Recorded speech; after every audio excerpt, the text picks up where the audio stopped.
su reporte diario, Chile informó este día lunes un total de 198 personas fallecidas y 13.813 contagios de coronavirus en nuestro país. El gobierno también anunció durante esta jornada cambios, y esto es muy relevante en la definición de lo que es considerado como un caso sospechoso y un caso confirmado.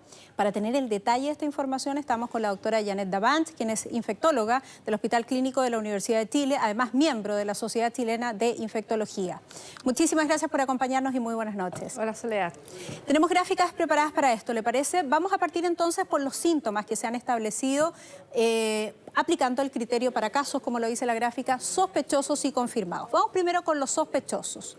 Doctora. Bueno, uno de los elementos que está incluido desde el comienzo es la fiebre. Sin embargo, hoy día se suman otros síntomas que se han ido caracterizando en la medida que hemos ido conociendo mejor la enfermedad y se suman a la fiebre. Por lo tanto, el objetivo de este cambio de búsqueda de casos es justamente tratar de ir a detectar el mayor número de personas que eventualmente puedan tener síntomas que se van a sumar a la fiebre como uno o más o cualquiera de los síntomas que se han definido. Los vamos a ver a continuación precisamente, que son estos otros síntomas que se están sumando, que nosotros hemos recopilado, ¿no? Lo que podría llamarse síntomas respiratorios, sobre los cuales usted nos puede dar una explicación mayor. Bueno, uno de los elementos que se suma y que es muy importante para ir a buscar, como insisto, el mayor número de casos, de tal forma de cortar o de interrumpir la cadena de transmisión, es la tos, que ha sido un elemento o síntoma muy importante en la descripción de los casos. ¿Sigue siendo esa tos seca? Sigue siendo una tos que a veces es muy intensa, que molesta muy significativamente al paciente, que incluso a veces le impide poder hacer su vida normal. Por lo tanto, es una tos, en algunas ocasiones el paciente la describe como tos perruna, esa tos que sencillamente impide incluso la conversación, pero también puede ser una tos más leve, y acá lo que nos llama a este nuevo cambio es que vamos a tener que estar alertas a la presencia de la tos en un paciente. Lo mismo, este apremio respiratorio, que es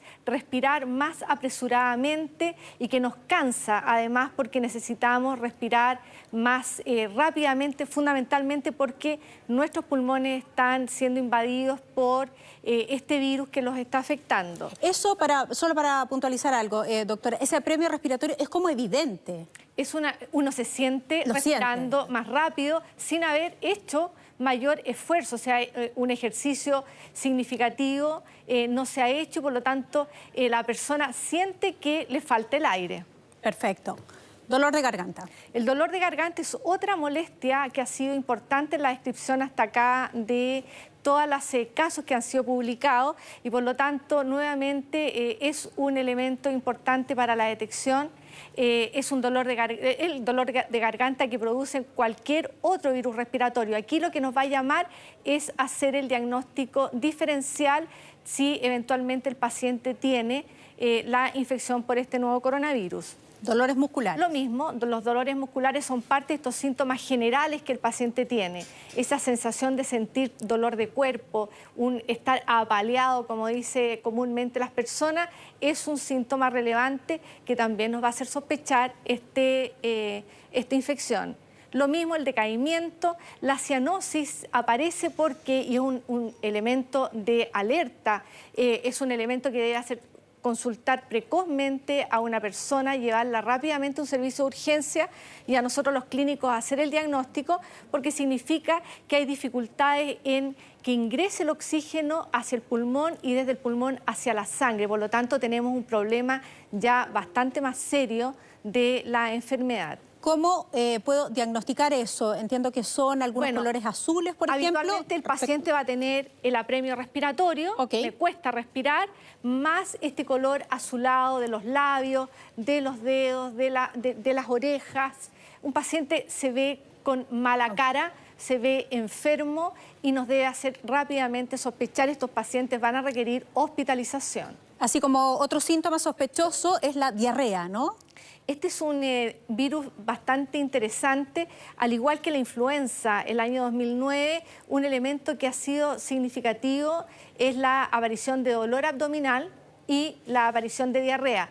en esta suma de nuevos síntomas para detectar, aparece entonces como una alerta para los clínicos, la diarrea, de tal forma de estar alerta. Hay pacientes que solo presentan dolor abdominal, dolores musculares y diarrea, o solamente diarrea. Perfecto, y el dolor torácico también. Y el dolor del tórax fundamentalmente porque hay este compromiso a nivel del pulmón. Hay dos síntomas que son súper representativos del coronavirus, los vemos a continuación en nuestra gráfica, que es el olfato y el gusto alterado.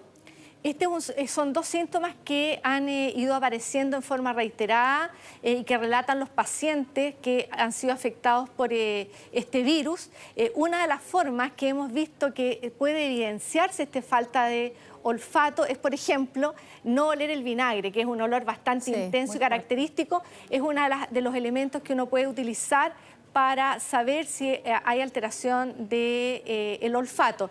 Y la alteración del gusto también ha sido un elemento que ha sido significativo. Sin embargo, no es uno de los síntomas que hasta aquí nosotros hemos podido reportar, probablemente porque no estaba dentro de nuestra lista de búsqueda de síntomas. Vamos con los casos confirmados, ¿no? Esto es lo que ha establecido la autoridad, porque todos los otros síntomas, probablemente muchos de aquellos que nos están viendo, los sienten. Entonces, para llegar a la confirmación de un caso respecto de esos síntomas, el primer grupo habló el ministro de síntomas más el famoso examen del PCR positivo para SARS-CoV-2, que es lo que se está pesquisando en esta oportunidad, así como también el examen de tórax compatible con la enfermedad y finalmente los síntomas más el test rápido. Bueno, fundamentalmente este cambio en la búsqueda de pacientes es fundamentalmente para tratar de llegar a todos los casos de tal forma de ponerle una barrera, de aislar a esos pacientes y evitar segundos casos y de vigilar a sus contactos cercanos. Ese es el principal objetivo que tiene este cambio de definición y de poder aumentar el testeo de la población de tal forma de llegar a caracterizar bien todos los casos. El diagnóstico de la PCR es aquellos que consultan por los síntomas que acabamos de describir y que yo le hago este examen que es un hisopo, con un cotonito que se introduce por la nariz, o por la boca o por la nariz y la boca, y va a detectar entonces la presencia del virus. Si ese examen sale positivo, entonces el paciente es un caso confirmado. Y brevemente pasemos por estos dos. Bueno, no todos los pacientes que tienen los síntomas que acabamos de describir pueden tener la PCR positiva, va a depender de cuántos días de evolución tienen. Y también se ha demostrado que pacientes que tienen cara de tener coronavirus, tienen el ambiente de tener un coronavirus, pero el examen PCR está negativo. Hay un elemento que se llama escáner de tórax, que es una radiografía muchísimo más específica del pulmón, es un examen más específico del pulmón que tiene imágenes que se llaman en árbol en brote, porque es igual a un árbol que se brotó y que es muy específico de la enfermedad. Perfecto, y sobre esto hablamos en la nota, respecto a los síntomas, más la aplicación del test rápido, cuyos test están llegando y los ha traído el gobierno. Criterios para casos sospechosos y confirmados, entonces, el test rápido. Explíquenos esto a lo cual quiero decir se refirió el ministro respecto de los anticuerpos, porque el 99% se alcanza a los 21 días. Sí, este examen que va a detectar finalmente si una persona se expuso o tuvo contacto con el virus, nuestras defensas generan una respuesta para defendernos y eliminar la infección, y esas defensas se llaman anticuerpos. Hay unos anticuerpos que son muy precoces, que son los primeros en aparecer, que se llaman IgM, y unos más tardíos, que son como nuestra memoria, y que se llaman IgG. Esas anticuerpos, esas defensas, se van adquiriendo en la medida que van pasando los días de la enfermedad. El ministro, como ha dicho en la mañana, estos test nos sirven para hacer el diagnóstico.